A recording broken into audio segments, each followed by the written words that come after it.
Who's wrong and who's wronger? In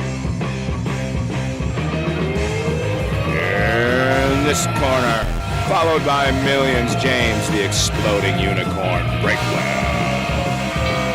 And in that corner, ignored by millions, Steve Dash Rinko Levens.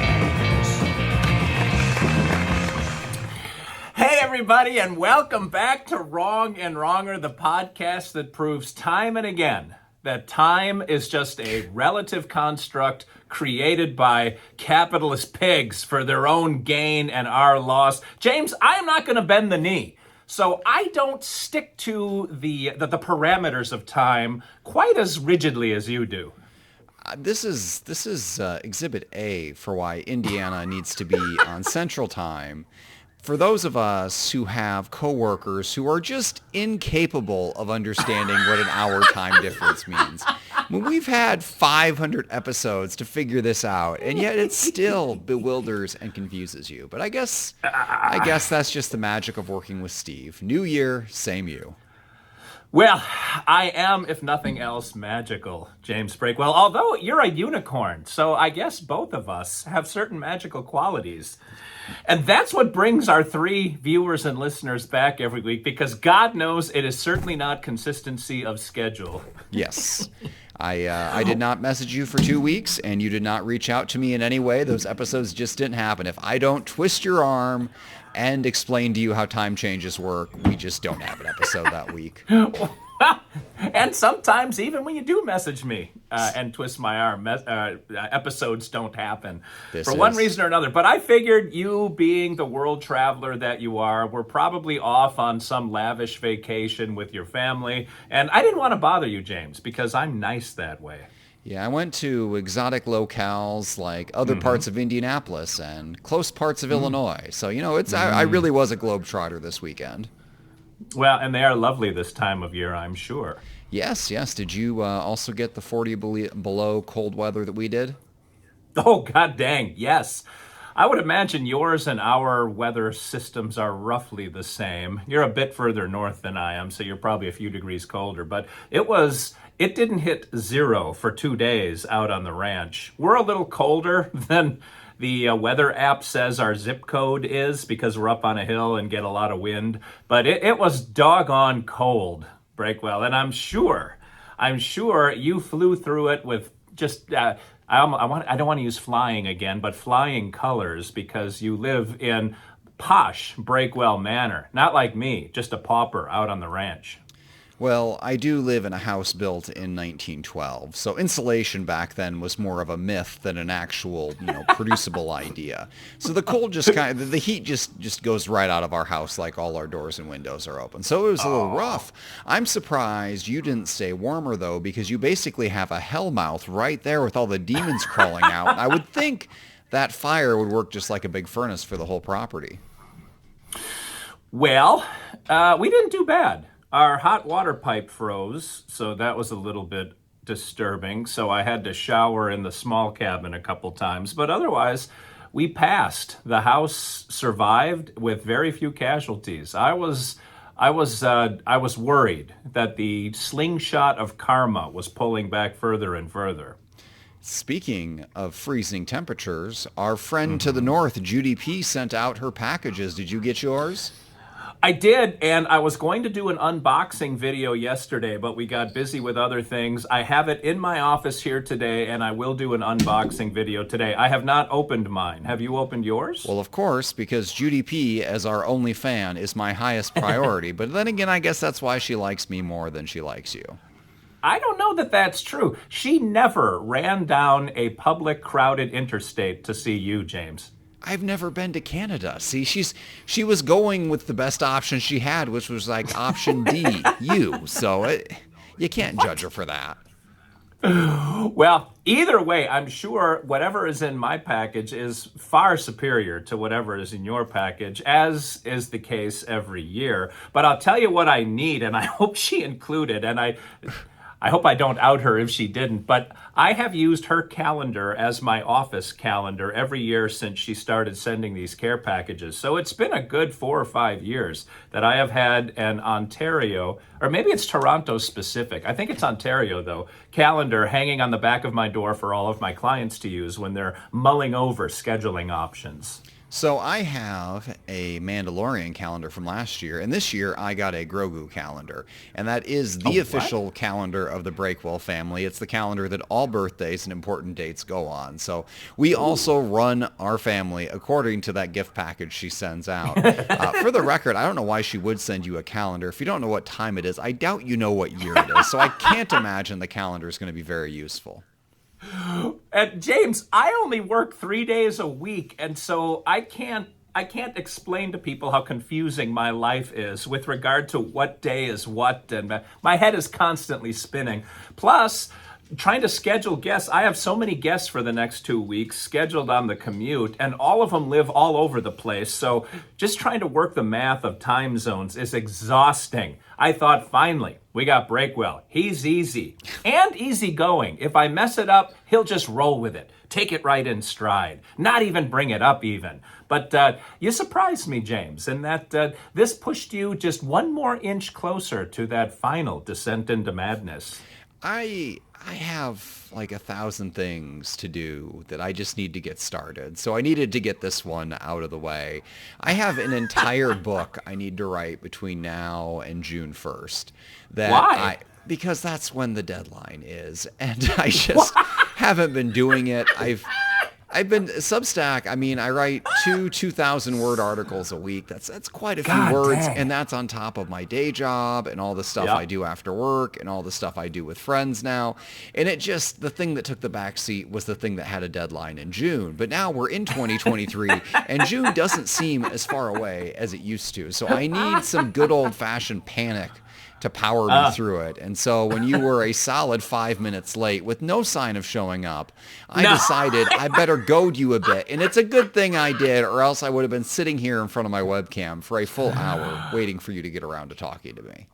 I was happy as a lark, just doing stuff in the office. I was paying out royalties to my authors, and I wrote a rent check, and I was like, boy, it's nice to just have time where I'm not under the gun or talking to Breakwell or other things that usually depress me and suck the life right out of my soul. But then Breakwell's text came through, and I thought, that's weird. Is he trying to change the time on me? And apparently the answer is kind of, yeah, because your time zone didn't match what I thought your time zone was. So what are you going to do? Yeah, it didn't change from the last 499 episodes. It's still 1 hour ahead of you.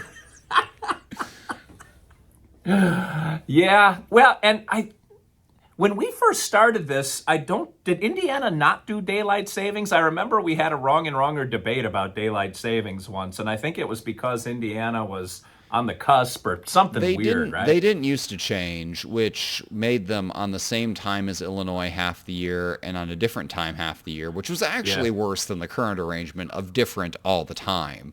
Now, the best arrangement was just to be on Central Time, or to make everything east of the Mississippi River on Eastern Time. I would be fine with either solution. This is a bad solution. It causes lots of math, and I just think if we had the time zones split up by that big river in the middle, we'd always remember, am I talking to somebody on this side of the river or that side of the river? And it would simplify life quite a bit. I wonder the history of why Indiana is not in the Central Time Zone. It is a little suspicious the way the time zone line sort of jukes to the west to encompass Indiana.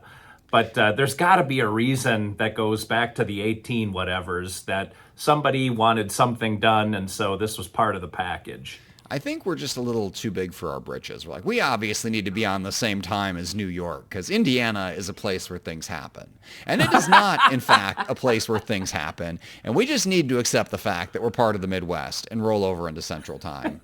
And I don't mean Midwest like Ohio, where they can stay on Eastern Time. Ohio has mountains. Like, I'm not going to mess with that. But like, Indiana, we're flat like the rest of the Midwest. Put us on Central Time. Make our math simple because we are a simple people. One time when I came to your house, I did a show in, either South Bend or Gary or what is the city kind of going up toward Gary? It's God, right off the freeway. The point is, I was in Indiana, but I was in the Central Time Zone. And then I had to drive to your house, which is in the Eastern Time Zone. And so I sort of lost an hour going south. So not all of Indiana is in the Eastern Time Zone. Yes, the corner where you would commute to Chicago for work is on Central. Oh, so they are controlled by Chicago's commerce, Yes. ergo Chicago's time. You, of course, being in the hustling and bustling metropolis of Indianapolis, you are on Manhattan commerce Yes. and therefore Manhattan time. I understand. We need to be up when the stock market is up because reasons. We just got to go. Well, that's funny because the Ag Exchange is in Chicago. So you would think like Indiana would be more in tune with that exchange system than the one in on Wall Street. But what are you going to do? To quote the slogan of our most famous and infamous amusement park, there's more than corn in Indiana. Okay. Yeah, we don't have to go by the farm market commerce. We can go by New York commerce. We can pretend to be big, but we really should not. And also for that amusement park, for the record, is Indiana Beach, and it is delightful because the rides aren't that big, but they're all super scary because you could really die. Like you go to one of these big fancy amusement parks, and they spend millions of dollars to make rides that scare you, but are perfectly safe. And this place was like, let's spend the minimum amount of money and scare people just as much because this is super unsafe. So, I mean, if you want the real experience, the real thrill ride, you go to Indiana Beach. You know, they must be making some money because they advertise on billboards around Nashville. Do they really? Yeah. For being in the middle of Indiana, like you'd think this should be like a super budget deal. But the last time I looked into it, like tickets were $45 each. I think you got a family of 6. That's an expensive outing. Like I want to be scared, but not that much, especially since my kids are not going to ride any rides or do anything. So we have not been to Indiana Beach in many years. Now, are you a roller coaster guy, James? I am. Those roller coasters are rough, though, because they don't just, you think of a normal roller coaster axis as like up and down and like maybe a loop-de-loop. But Indiana Beach adds another dimension. It's side to side. Like it jerks uncomfortably in a way it's clearly not supposed to. That just sends your spine left or right while your head and the rest of your body is going the rest of the direction. It's basically a full chiropractic adjustment as you ride these rides. Wow, so part of the experience is wondering how well these wheels are anchored into the track underneath you.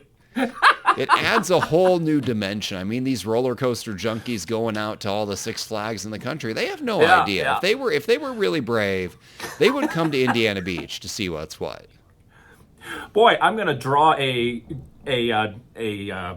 correlate here that's going to incorporate the word Indiana, because that reminds me of when Indiana Jones was going through the coal mountain on those coal, whatever they're called, those buggies on the tracks. Yes. I think that was in the second Raiders of the Lost Ark movie. So, and it did jump track a few times. So the good news about your roller coaster, James, is if a section of track is missing, you might still be okay because those wheels aren't completely embedded in those tracks. This is true. It'd be free ranging. There actually is an Indiana Jones style ride there with no Indiana Jones, of course. They don't pay for marketing, but you do go down a minecart. And the special thing about that is half the passengers face forward and half the passengers face backwards, which will 100% make you throw up. So again, they just find all sorts of creative ways to make it unpleasant and barely survivable. So this is for the hardcore of the hardcore, and it is on Eastern Time, in case you're wondering about. Actually, you know what? I take that back. It might be on Central Time. It's far enough north. I'm going to put that time zone down as question mark. Where? What town is it in? It's in. Monticello. No, it's got to be Eastern. I think it's as far north as you can go for Eastern. It's not far south of where I went to college though, and I went to college on Central, so that was like the line, and that would determine where we'd go. Back in the day when shopping malls existed, because I'm a million years old, if you wanted to buy something someplace a little more fancy than Walmart, if you went south, you lost an hour. So we always ate just right at the county line. So we had to go north up towards Chicago to Merrillville. That was the big city to us. And Merrillville. That might have been the city you were talking about. It was. That's it. Yeah. Yeah. I know all the Indiana geography facts, man. If our two listeners are tuning in for time zone and city questions about the greater Indiana area, man, they are going to be thrilled today.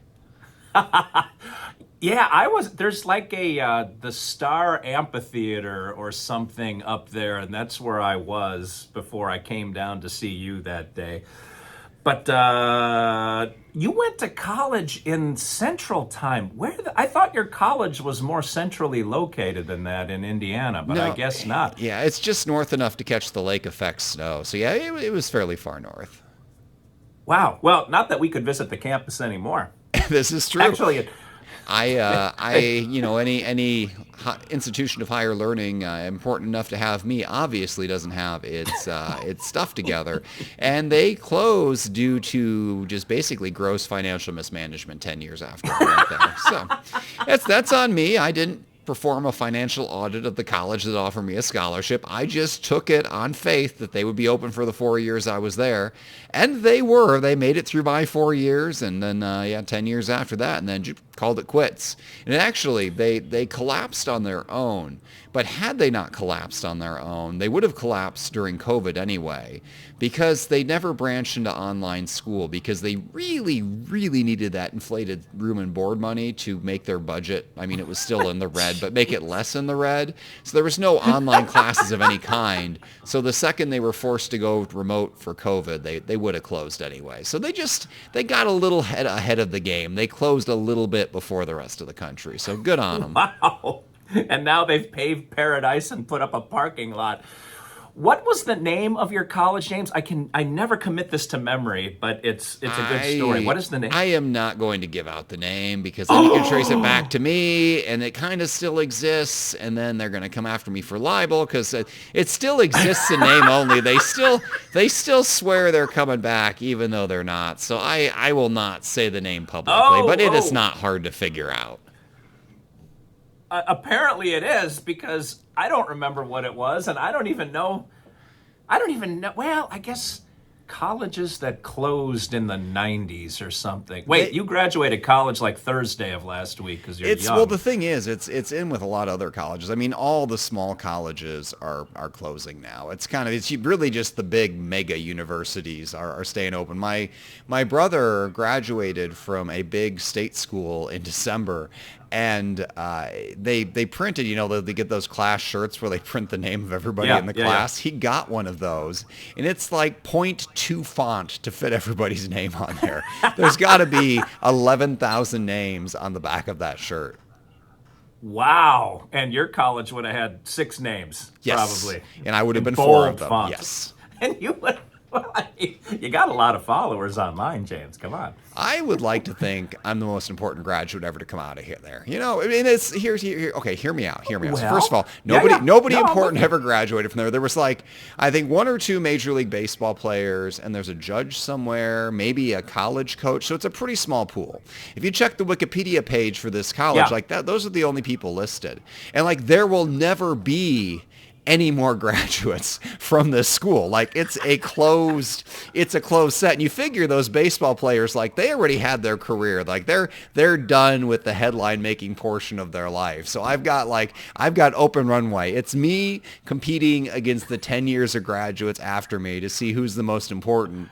But I think even if we were the most important, nobody updates that Wikipedia page anymore. So it's all for naught. So I'm You can do that, can't you? Oh, You need to add you. I could totally do it. It's cheating. Kind of like there's a Wikipedia page of me. I refuse to make one for me though. Somebody else finally made one for me, but it hasn't it hasn't been updated in like 8 years. It's pretty impressive. It's about 5 books behind. And anyway, I wish they would have updated it like right at my peak, because then somebody took over Twitter and follower counts plummeted and dated it about a year and a half ago and then just never touched it again. So I'm always like, when I go to places and do speeches, like, they never know what to say about me. I'm a nobody. It's like, well, how do we even explain why this guy is talking to us? It's like, oh, he's the guy with 1 million Twitter followers. But then I lost like 60 or 70,000 recently in the transition.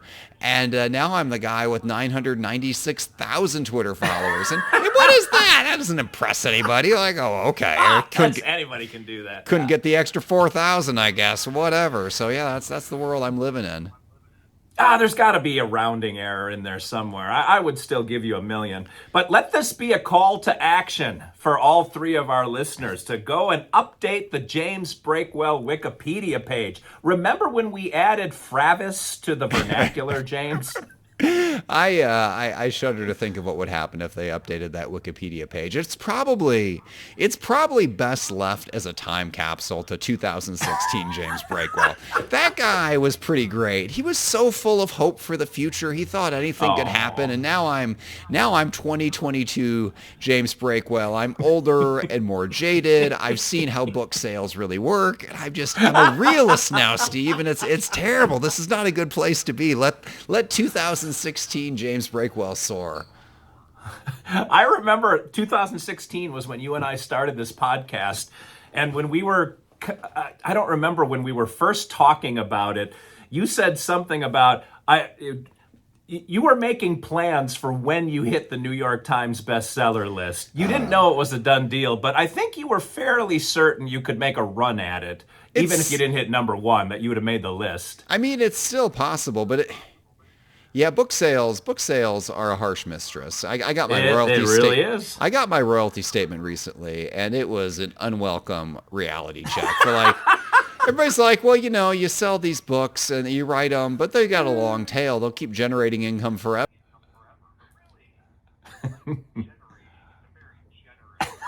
Money coming to me, yes. Could I do anything with that money? Not meaningfully. No. It was a little upsetting when I calculated how many years of my life I dedicated to generating that small of a pool of residuals. So really, all the sales pretty much happen in the first year or so for me, and then my books are forgotten. But the good news is, it seems like pretty much 99.99% of other authors are in the same bucket of despair as me.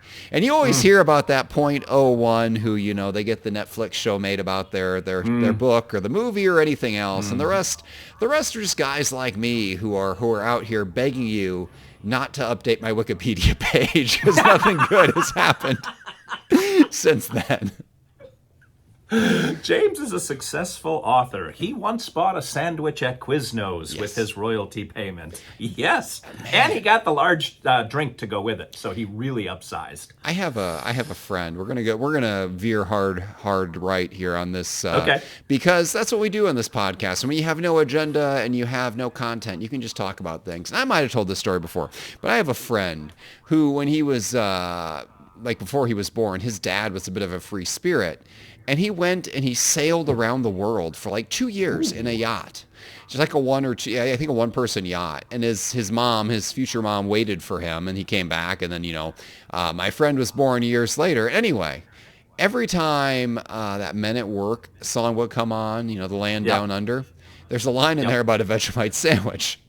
And my friend would go, my dad had a Vegemite sandwich. Like his dad had all these amazing stories about traveling the world. And the one story that got repeated over and over again was my dad had a Vegemite sandwich, which doesn't seem all that impressive. Like, not that I want to, but I feel like I could go to the grocery store in like some forgotten corner and find Vegemite and make myself a Vegemite sandwich. So anyway, when my friend got married, we had a cardboard cutout made of of him with a speech bubble coming out, and it said, "My dad had a Vegemite sandwich." And there are many pictures of it from his wedding, and I believe he kept it for quite a few years afterwards. He might actually even still have it, I believe, placed in a place of honor in his basement somewhere. James, what? We're going to take a little peek inside the mind of James Breakwell. Okay. What was the connective tissue between that Vegemite story and what we were talking about, selling books and not selling books, right before that story? How did you get from A to B? You went into the whole, okay, so because you were saying the dramatic story about me was that I bought a sandwich. That was the connection. It was literally the same story he's been telling. You say you'd update Wikipedia to show that I spent my entire royalty check on a sandwich. And it's like, what a stupid and irrelevant story. Who would even latch onto that? And then I thought, wait a minute. We latched onto that exact same story. We made a whole thing about it. Well, that is what we do, albeit sporadically here on the show. But what we also have to do is make a big deal out of ending the show so we can get on with our lives and finally detach from each other for another week or 3. But James, I got to walk everyone out. Was that the culmination of your Vegemite story? There is no act 2. That was the whole thing. Hey, just FYI, have you eaten Vegemite? No, I have never had a Vegemite sandwich, nor do I have a desire to. That's my friend's story, Steve. I can't steal his thunder. I figured at least you would have had like a little dish of it at the wedding for people to also sample Vegemite. He did not have a Vegemite sandwich there because I don't think he recognized that he told the story that much, and he certainly did not know that the cardboard cutout with the quote is coming, so he did not prepare the cuisine accordingly. That is fabulous. And the magic of Breakwell as we go all the way around the block to get to the neighbor's house. But until we go around the block with you again, the 3 of you next week, I got to get out of here. So until we come face to phone with you and all of your kin, this is Steve Alita's Dr. Steve for James, the holiday, festive, and less cranky than usual Breakwell saying thanks for listening, thanks for watching, eat your Vegemite, and remember, 2 wrongs can make a right. That rhymed.